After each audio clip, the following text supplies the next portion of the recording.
एक घने जंगल में जो हजारों रंगों के हरे रंग से रंगा हुआ था, फिनले नाम का एक चालाक लोमड़ी रहता था। अब फिनले अपनी ईमानदारी के लिए नहीं, बल्कि अपनी चालाकी भरी चालों और मीठी जुबान के लिए जाना जाता था। इस विशाल जंगल के दूसरी तरफ वॉल्टर रहता था, एक भेड़िया जो अपनी तेज बुद्धि और उससे भी तेज दांतों के लिए जाना जाता था। हालांकि दुष्ट नहीं, वॉल्टर के पास खुद को अजीबोगरीब परिस्थितियों में पाने की आदत थी। एक कुरकुरी शरद ऋतु के दिन बड़बड़ाते नाले के पास उनके रास्ते पार हो गए, जिसका पानी ऊपर सुनहरे छतरी को दर्शाता है। हमेशा की तरह मौके का फायदा उठाने वाला फिनले ने वॉल्टर को अपने मान में एक भारी लट्ठा ढोते हुए देखा। फिनले की आंखों में शरारती चमक आ गई। वह जानता था कि इस मौके का फायदा कैसे उठाया जाए। अच्छा, ये क्या है यहाँ? अगर ये वॉल्टर नहीं है तो एक पेड़ के तने से कुश्ती कर रहा है। इतना जोरदार काम आप जैसे अच्छे साथी के लिए बहुत ज्यादा लगता है। यह पेड़ का तना, जैसा कि आपने इसे इतनी वाकपटुता से रखा है, फिनले सर्दी के मौसम से पहले मेरी मांद को मजबूत करने के लिए है। अरे ऐसी दुर्दशा! तुम्हें पता है, आपूर्ति इकट्ठा करने का एक बहुत आसान तरीका है, खासकर आपके जैसे चालाक व्यक्ति के लिए। वॉल्टर रुक गया, लट्ठे को एक धमाके के साथ नीचे गिरा दिया जो बड़बड़ाते ग्रोव से गूंज रहा था। जंगल का एक विशेष रूप से घना हिस्सा जो अपनी गूंजती ध्वनियों के लिए जाना जाता है। उसने शक की निगाहों से फिनले को देखा। उसकी पूंछ घबराहट से फड़फड़ा रही थी। आसान तरीका तुम कहते हो? मुझे बताएं फिनले, क्योंकि मैं कबूल करता हूं मेरा वर्तमान तरीका दक्षता में कमी प्रतीत होता है। कल्पना कीजिए वॉल्टर, सेब इतने मोटे और मीठे हैं, वे व्यावहारिक रूप से खाने के लिए भीख मांगते हैं। और सबसे अच्छी बात, जाइल्स दूर है अपने बाग को बिना रखवाले के छोड़कर। यह सोते ही वॉल्टर का पेट घुरघुरा उठा। सेब उसके परम पसंदीदा थे और उसके निपटान में एक पूरे बाग का विचार अविश्वसनीय रूप से आकर्षक था। हालांकि फिनले की चाल से निपटने के वर्षों ने उसे सावधानी सिखाई थी। क्यों फिनले, इतनी बहुमूल्य जानकारी साझा करना आपका बहुत उदारता है। क्या पकड़ना है? पकड़ना है मेरे प्यारे वॉल्टर, मैं बस एक दोस्त को संघर्ष करते हुए देखकर घृणा करता हूं। हालांकि बाग में बाढ़ है, तुम मेरे मजबूत दोस्त आसानी से टूट सकते हो, जबकि मैं अफसोस उतना मजबूत नहीं हूं। वॉल्टर ने फिनले के प्रस्ताव पर विचार किया। फिनले के लिए इस तरह की योजना बनाना, अपने फायदे के लिए वॉल्टर की ताकत का उपयोग करना कोई असंभव बात नहीं थी।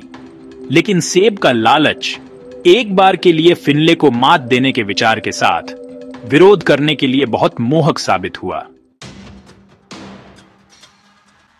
फिनले के निर्देशों का पालन करते हुए वे बाग में पहुंचे। इसकी हवा पके फलों की मीठी गंध से भरी हुई थी। जैसा कि वादा किया गया था, उनके और सेब की छिद्रता के बीच एक मजबूत बाड़ खड़ी थी। वॉल्टर ने अपने शक्तिशाली कंधों को फ्लेक्स करते हुए बाड़ पर आरोप लगाया, लकड़ी को एक शानदार दरार के साथ विभाजित किया।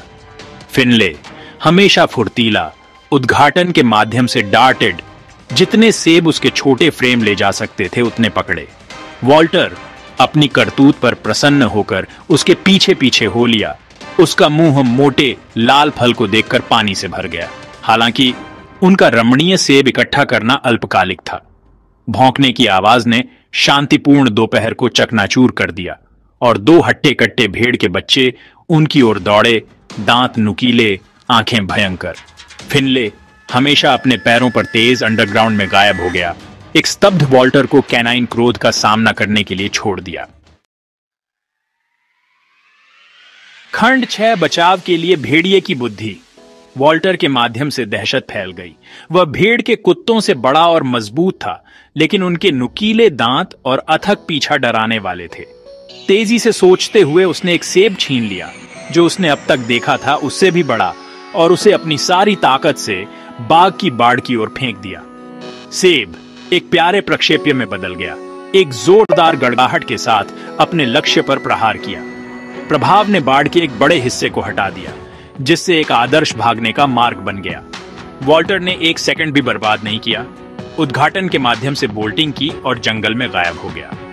उड़ते हुए फल और उनके अवरोध के अचानक गिरने से भौचक्के के भेड़ के बच्चे उस खाली जगह पर उग्रता से भौंकते रह गए जहां वॉल्टर खड़ा था। उन्होंने अपने क्षेत्र का सफलतापूर्वक बचाव किया था, लेकिन चालाक भेड़िए ने उन्हें मात दे दी थी। अपने जीवन के साथ बच निकला और बताने के लिए एक अच्छी कहानी।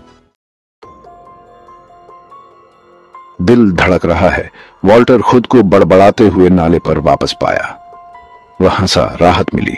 और कुत्तों, और इससे भी महत्वपूर्ण बात यह है कि फिनले को मात देने के लिए खुद पर थोड़ा गर्व हुआ। अरे अरे वॉल्टर, तुम्हें कितना डर लगा होगा। वे भेड़ के बच्चे काफी रक्षक कुत्ते हैं, है ना? सौभाग्य से मैं साझा करने के लिए कुछ सेब के साथ भागने में सफल रहा।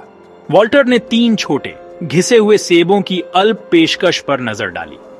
वह जानता था कि फिनले ने बहुत अधिक इकट्ठा किया था, लेकिन स्पष्ट रूप से केवल एक छोटा सा हिस्सा साझा करने के लिए तैयार था।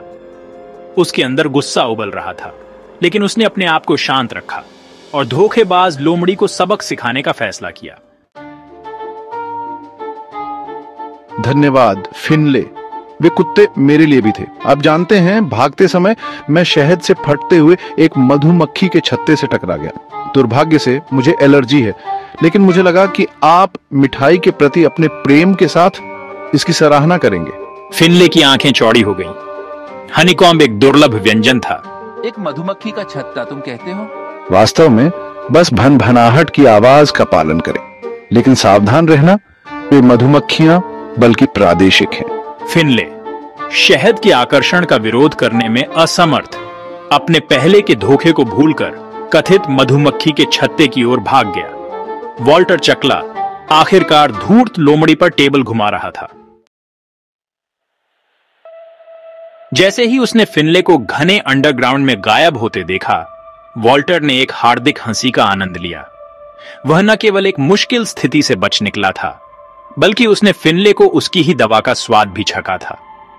उस दिन से फिनले ने वॉल्टर को मात देने की कोशिश करने से पहले 2 बार सोचा, और वॉल्टर ने सीखा कि थोड़ी सी बुद्धि बहुत आगे बढ़ सकती है।